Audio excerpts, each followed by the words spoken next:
একজন সাহাবী তিনি বর্ণনা করেছেন, আমি 21 রমাদান রাত্রিতে একদিন নামাজগত অবস্থায় আমি কোরআন তেলাওয়াত করতেছি এবং সেই প্রভুকে খোঁজার জন্য আমি ধ্যান ও মগ্ন অবস্থায় ছিলাম।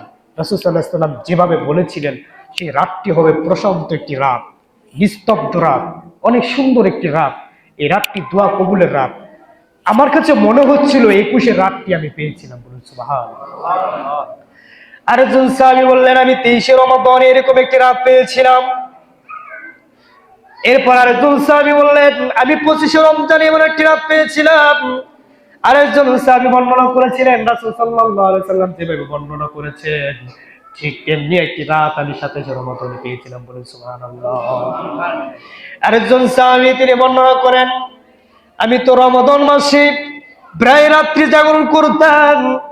এই রাত্রি জাগরণ করতে করতে আমি 29 রমাদান একটি রাতে ইবাদত করতাম। এই 29 রমাদান রাসূল সাল্লাল্লাহু আলাইহি সাল্লাম যেভাবে বর্ণনা করেছেন ঠিক সেইভাবে এই রাতটি আমি পেয়েছিলাম।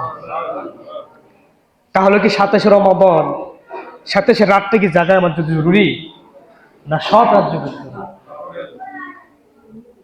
কোন কোন বর্ণনা এসেছে 22, 24, 26, 28 এগুলো রাত্রে তোমরা লাইলাতুল কদর রাত খুঁজতে থাকো। মিললেও মিলতে পারে তোমাদের কপালে লাইলাতুল কদরের রাত। কোন কোন বর্ণনা এসেছে 21, 23, 25, 27, 29 রাত।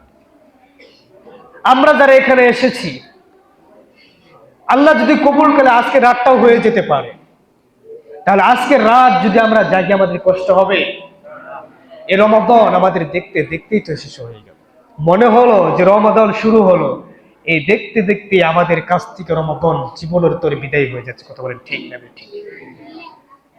আজকের রাত আর কালকের দিনের পরে রাত 29টা রাত, এই দুইটা রাতই তো আছে। এই দুইটা রাতকে আমাদের জাগা যাবে? জাগা যাবে। এরপরে 3 নাম্বার হলো এই রাতটি হলো বরকতময় রাত।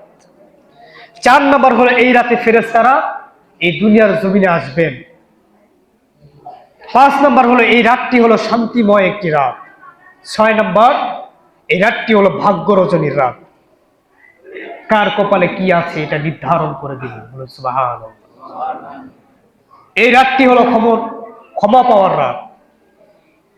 এই রাতে আল্লাহ পাক রব্বুল আলামিন যদি কেউ লাইলাতুল কদর রাত পায়, আল্লাহ পাক রব্বুল আলামিন ওই ব্যক্তির সমস্ত গুনাহ খাতাগুলো মাফ করে দেবেন। বলুন সুবহানাল্লাহ।